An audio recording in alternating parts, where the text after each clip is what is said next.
তখন বিটিএস এর 7 জন মেম্বার, কারো স্বামী, কারো বাবা নামে পরিচিত। সামাজিক নিয়ম হোক বা পরিবার, সবকিছুর জন্য আমাদেরও যেতে হবে শ্বশুর ঘরে। হয়তো তখন সারাদিনে আপনাদের কথা ভাবার সময় হবে না, হয়তো তখন সারাদিনে আপনাদের ছবি দেখা হবে না।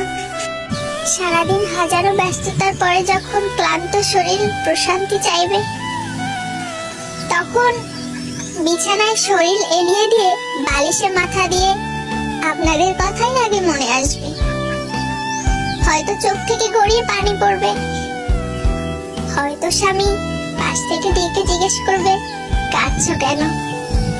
বুকে পাথর রেখে আর মুখে সত্য লুকিয়ে বলতে হবে, হয়তো বাবা মায়ের জন্য মন খারাপ করছে।